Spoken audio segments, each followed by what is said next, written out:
I am Kathleen Deary, psychologist and technical advisor at Mac, Georgia, here again with Tamta Samashvili to talk to you today about supporting friendship among children with mild to moderate intellectual and developmental disabilities. მოგესალმებით, მე გახლავართ ქეთლინ დირი, ფსიქოლოგი და მაკ ჯორჯიას ტექნიკური მრჩეველი და თამთა სამაშვილთან ერთად, ანუ მე გახლავართ თამთა, როგორც მივხვდით, ალბათ წარმოგიდგენთ დღევანდელ თემას, რომელიც მიეძღვნება მეგობრობას, ანუ როგორ შევუწყოთ ხელი მეგობრული ურთიერთობების ჩამოყალიბებას, მსუბუქი და საშუალო ხარისხის ინტელექტუალური და განვითარების დარღვევის მქონე ბავშვების შემთხვევაში. Friendship is an important part of life for most people, and it's no different for children with disabilities. მეგობრობა ცხოვრების ერთ-ერთი ძალიან მნიშვნელოვანი ასპექტია, მნიშვნელოვანი სფეროა და იგი მნიშვნელოვანია, ასევე თანაბრად მნიშვნელოვანია განვითარების დარღვევის მქონე ბავშვებისთვისაც. For children who have mild to moderate cognitive intellectual disabilities, it can be even more challenging because they're very aware that they're sort of a step behind everyone else. იმ შემთხვევაში თუ კი ბავშვს აქვს შედარებით მსუბუქი ინტელექტუალური განვითარების თქვა შეფერხება, ამ შემთხვევაში შეიძლება საქმე კიდევ უფრო ცოტა მწვავედი იყოს, იმიტომ რომ ბავშვების ეს კატეგორია ძალიან ნაცვლად აცნობიერებს იმას, რომ თანატოლებთან შედარებით შეიძლება მეგობრული ურთიერთობები არ ქონდეთ იმდენად ყარად, თქვა, ჩამოყალიბებული და ამას უფრო მეტად განიცდიდნენ. But with a little bit of support from us, from parents and teachers, we can actually help children to make connections and to allow them those opportunities to build meaningful relationships with their peers. თუმცა ზრდასრულების დახმარებით და ზრდასრულებში გულისხმობთ ბავშვთან დაკავშირებულ პირებს და მშობლებს, გარკვეული მხარდაჭერის და დახმარების შემთხვევაში ჩვენ შეიძლება ხელი შევუწყოთ ბავშვების მეგობრული ურთიერთობების ჩამოყალიბებას და შენარჩუნებას. Friendship provides a lot of useful skills for children. They give a sense of belonging outside of the family. They allow children to practice their social skills and communication skills, and it boosts their self-confidence in general. ზოგადად მეგობრობას ძალიან ბევრი დადებითი მხარე აქვს, ბევრი უნარის განვითარებას უწყობს ხელს, მაგალითად მეგობრული ურთიერთობები გვეხმარება ეგრეთ წოდებული მიკუთვნებულობის განცდის ჩამოყალიბებაში, როცა შენ გაქვს მიკუთვნებულობა, ოჯახის გარეთ ხო, სხვა ადამიანებთან, ასევე ხელს უწყობს სოციალური კომუნიკაციური უნარების განვითარებას და დადებითად აისახება თვითშეფასებასთან ზრდის თავდაჯერებულობას. So I have a couple of quick suggestions for you in ways that you can support your child as they're learning to make friends on their own. და გვინდა რომ აი დღევანდელი ჩართვის ფარგლებში რამდენიმე რეკომენდაცია რჩევა მოგცეთ, რომელთა გათვალისწინებაც დაგეხმარებათ, რომ ხელი შევუწყოთ დაეხმაროთ ბავშვებს აი მეგობრული ურთიერთობების ჩამოყალიბებასა და შენარჩუნებას. So the first thing you should do is ask them if they want friends, if they have friends. So you can ask in different ways. You can ask them who they spend time with at school. Do they have a special friend that they like to spend time with? And if not, is that something that they want? პირველ რიგში კარგი იქნება რომ ვკითხოთ ბავშვებს თავად თუ სურთ მეგობრების ყოლა, ყავთ თუ არა მეგობრები, ამის კითხვა და ამის გარკვევა სხვადასხვანაირად შეიძლება, მაგალითად შეიძლება ვკითხოთ ვისთან ატარებენ დროის უმეტეს ნაწილს და დავაზუსტოთ რომ ვისთან სურთ და აქვს თუ არა მეგობრის ყოლის სურვილი. So I've talked to a number of kids about this, and the response I usually get is they really do want friends. And they try really hard to kind of join groups or make connections. But as one child said to me, he just didn't understand the rules of making friends. მე ამ თემაზე ხშირად ვესაუბრები ბავშვებსო და როგორც წესი ბავშვების უმრავლესობა უმეტესობა პასუხობს, რომ ძალიან სურთ, უნდათ, რომ ყავდეთ მეგობრები და ხშირად დიდ ძალისხმევას დებენ ამ მიმართულებით, ანუ ცდილობენ ძალიან, რომ დაუმეგობრდნენ სხვა ბავშვებს, უბრალოდ ზოგჯერ, ანუ ცდილობენ, რომ რომელიმე ჯგუფის წევრად ჯგუფს შეუერთდნენ, ჯგუფის წევრი გახდნენ, მაგრამ რთულია ხშირად ეს მათ შემთხვევაში და როგორც ვთქვათ, ერთ-ერთმა ბავშვმა მითხრა, მე კარგად არ მესმისო, ბავშვების ნაწილს შეიძლება კარგად არ ესმოდეს ის წესები, რომელიც აი მეგობრული ურთიერთობების ჩამოყალიბებას ახლავს თან.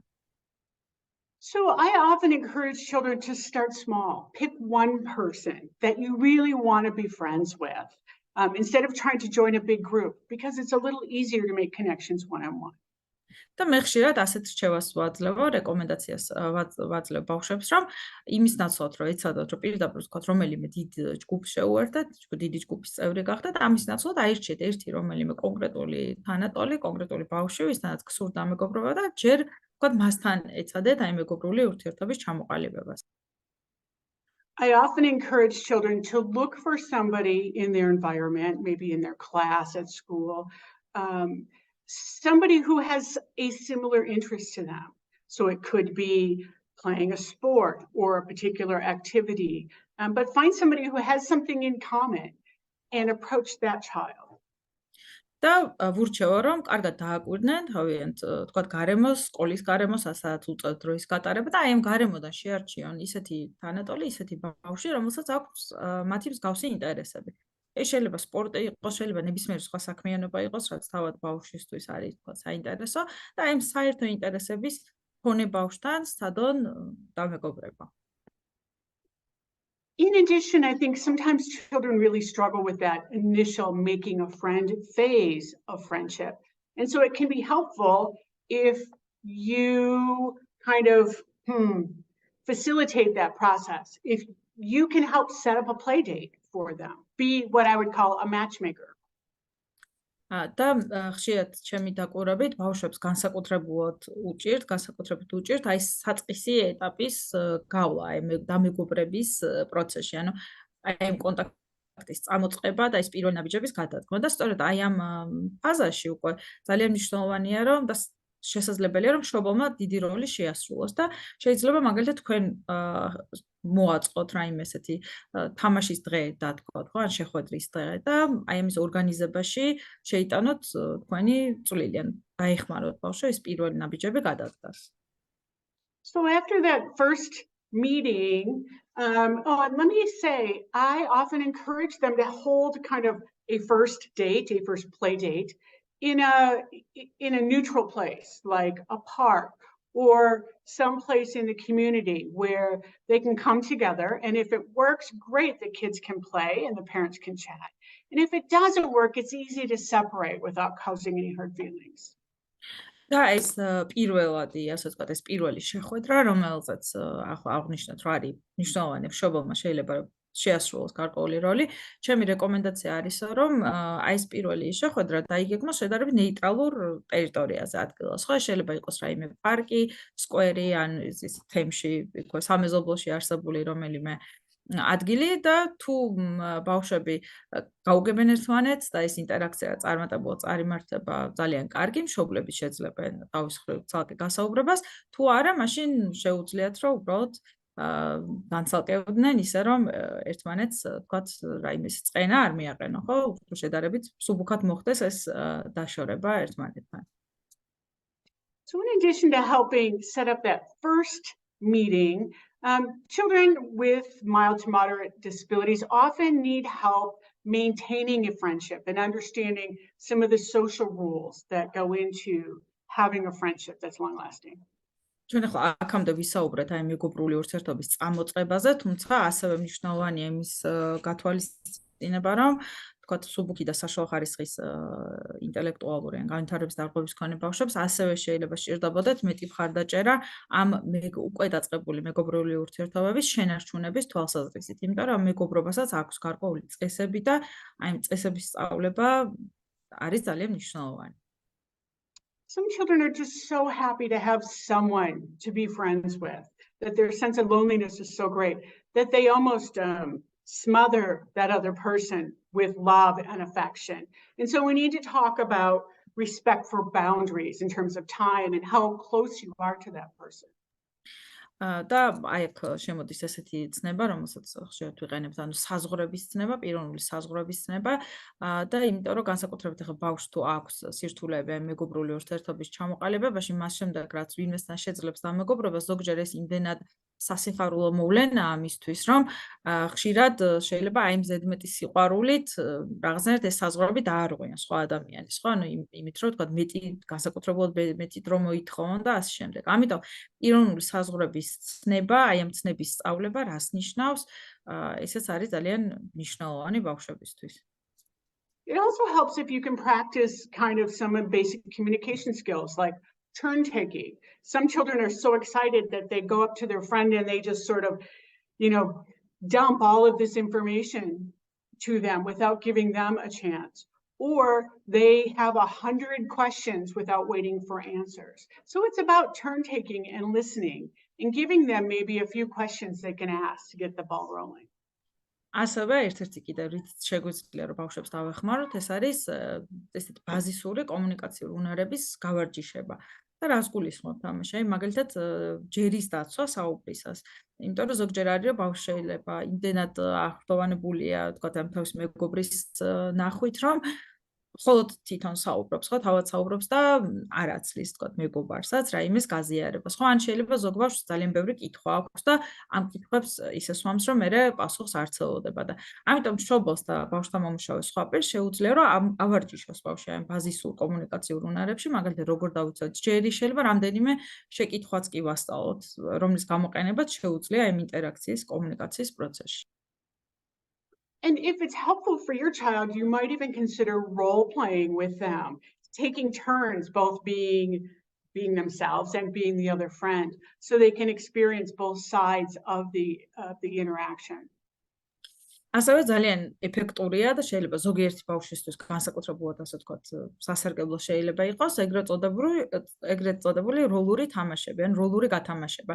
და შეიძლება თქვენ ბავშვთან ერთად შეასრულოთ ეს ისე რომ მან ითამაშოს ზოგჯერ საკუთარი თავი, ზოგჯერ თანამოსაუბრე, რომ ორივე პერსპექტივის არქმა და გამოცდილება მიიღოს. და სწორედ აი ამ კომუნიკაციური უნარების გასავარჯიშებლად. Finally, I would say check in with your child periodically. Just ask, how's it going? Are you guys still friends? What do you talk about? Nothing deep or serious necessarily, but just try to gauge how well they're doing and if they need any additional support or problem solving from you. და ასევე რა თქმა უნდა პერიოდულად კარგია რომ ბავშვებს მაინც ვკითხოთ, დავაზუსტოთ როგორ მიდის ეს თანატოლებთან, მეგობრებთან ურთიერთობები, ან მაგალითად ისე მეგობრობს თუ არა კონკრეტულ ბავშვთან, ხო, რამე ხომ შეიძლება არც არაფერი განსაკუთრებულად სერიოზული და მწვავე არ ხდებოდეს, მაგრამ პერიოდულად აი ამის ინფორმაციის მიღება ბავშვისგან, რომ ხომ არ ჭირდება რაღაც დამატებითი მხარდაჭერა, რაიმე სირთულე ხომ არ არის, რაც შეიძლება თქვენ ასე თქვა ჩაერთოთ და ეხმაროთ, ესეც არის the summer can be a long and lonely time for a child who doesn't have friends.